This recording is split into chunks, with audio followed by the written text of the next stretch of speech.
नमस्कार दोस्तों। आज की इस वीडियो में मैं आपके लिए एक और फ़ोन लेकर आया हूँ जो कि एमआई कंपनी का है और जिसका मॉडल है 5A, रेडमी 5A।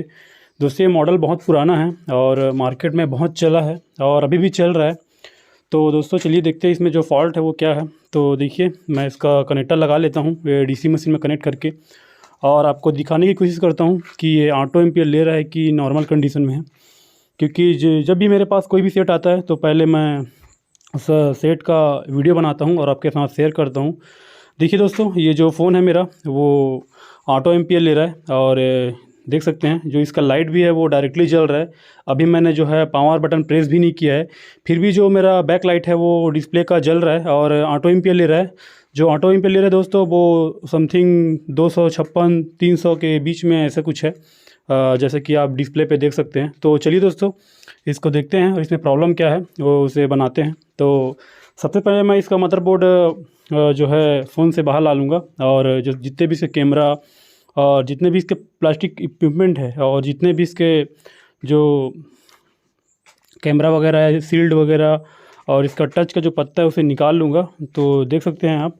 और हमेशा याद रखिए दोस्तों जब भी आप काम करें सेफ्टी से काम करें, क्योंकि जो कस्टमर का सेट होता है वो बहुत ही रिस्की वाला होता है। हमें जिस कंडीशन में फ़ोन आया रहता है उसी कंडीशन में देना होता है।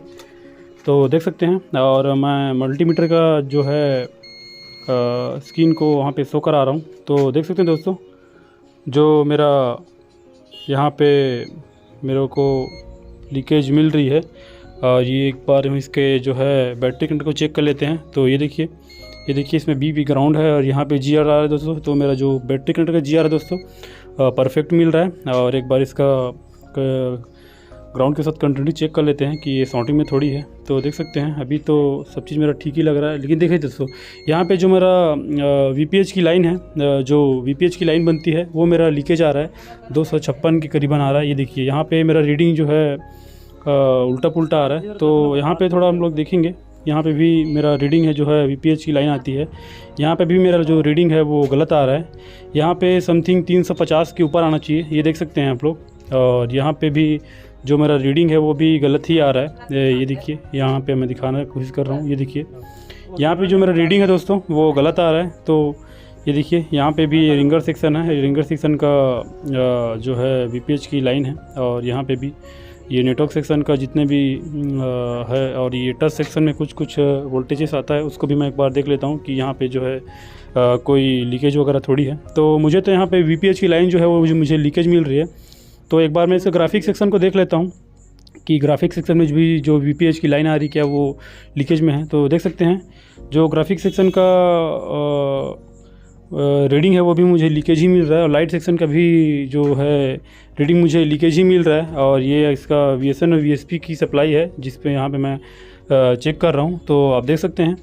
तो दोस्तों मुझे फाइनली अब जब मैं मल्टीमीटर से इसे चेक किया तो मुझे ये समझ में आ रहा है कि इसका जो VPH की लाइन है वो हाफ शॉर्टिंग है, मतलब कि लीकेज में है, हाफ शॉर्टिंग है, जिसका रीडिंग है वो प्रॉपर ढंग से मुझे नहीं मिल पा रहा। तो चलिए एक बार इसको देखते हैं और डायरेक्टली इसका हम पावर आईसी पे, जब भी हम पावर आईसी के पास एक वीपीएच की लाइन होती है वहाँ पे टीजर और टिका रहे हैं दोस्तों। देखिए ये कैपेसिटर, ये जो बूट कैपेसिटर दिख रहा है मुझे, ये गर्म हो रहा है लग रहा है, बट ये वो कैपेसिटर नहीं गर्म हो रहा है, ये आईसी ही गर्म हो रहा है। तो डायरेक्टली हमें इसके आईसी पे काम करना होगा। ये आप देख सकते हैं जब भी मैं 4.2 वोल्टेज और हाई एम्पियर यहाँ पे इंजेक्ट कर रहा हूँ वीपीएच की लाइन पर, तो मेरा जो पावर आईसी है वो बहुत ज़्यादा ही हीट हो रहा है दोस्तों, जैसे कि आपने ये डिस्प्ले पे देखा।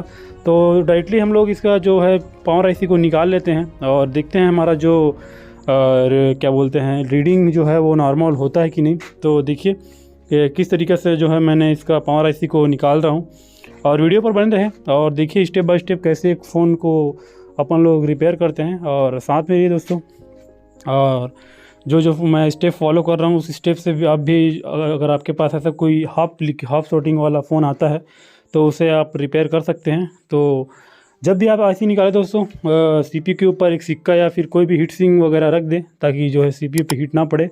और जो है आप जब भी आईसी को निकालें बोर्ड से तो एयर और हीट पे ध्यान दीजिए, जितना आप में अनुकूलन होगा काम करने का आईसी और जो है किसी भी कंपोनेंट को निकालने के लिए उतना हीट और एयर रखें।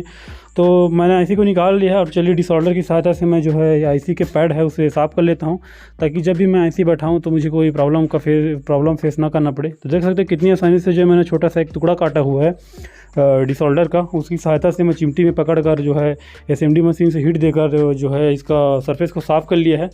तो इसी तरीक़े से आप भी जो है कोई भी आईसी को क्लीन करना हो या आईसी के पैड को क्लीन करना हो तो इसी तरीके से करिए। एक बार मैं इसका जीआर चेक कर लेता हूँ, यहाँ पे कोई लीकेज वगैरह तो नहीं है। तो देखिए दोस्तों, जब मैं यहाँ पे जो है मल्टीमीटर से वोल्टेज और जो मल्टीमीटर से इसका जीआर रीडिंग है उसको चेक किया, तो यहाँ पे मेरा जो लीकेज है वो हट चुका है। मेरा 300 से ऊपर रीडिंग आ रहा है, जो कि एक नॉर्मल रीडिंग होता है।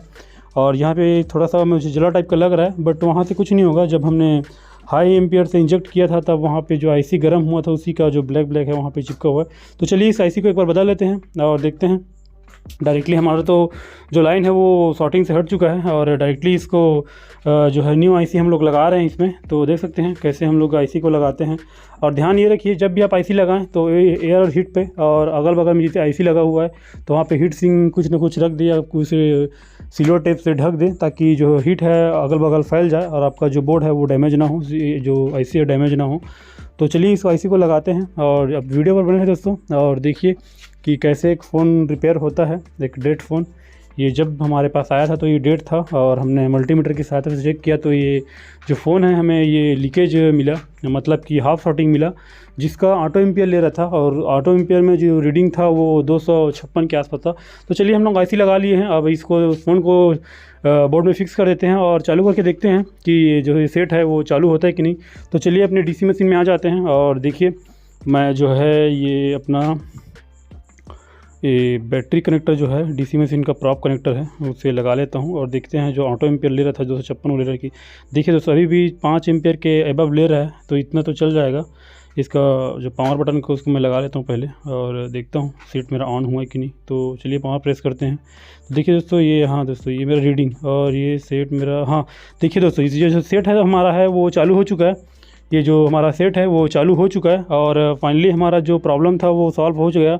हमारा प्रॉब्लम दोस्तों आईसी से था, जो कि आईसी लीकेज पे था और आईसी को हमने रिप्लेस किया और रिप्लेस करने के बाद जो हमारा 356 जो है ऑटो एम्पियर ले रहा था वो भी जा चुका है। अब जो हमारा ऑटो एम्पियर ले रहा है वो 4 पे है, तो उतना चल जाएगा दोस्तों, क्योंकि ये पुराना सेट है, वाटर डैमेज था तो कहीं ना कुछ कंपोनेंट लीकेज हो ही जाता है, तो इतना चलेगा। बट अब देख लीजिए जो हमारा सेट है वो एमआई के सेकंड लोगो पे आ चुका है और हमारा सेट चालू हो गया। तो देखिए देखा आपने कैसे मैंने स्टेप बाय स्टेप जो है इसको मल्टीमीटर की सहायता से ट्रेसिंग किया और कैसे मैंने इसका जो वीपीएच की लाइन शॉर्टिंग में था उसको देखा। तो थैंक यू दोस्तों, वीडियो को लाइक कीजिए, शेयर कीजिए, सब्सक्राइब कीजिए और बेल आइकन को दबाइए, जिससे कि आगे वाली वीडियो आपको टाइम टू टाइम मिल सके।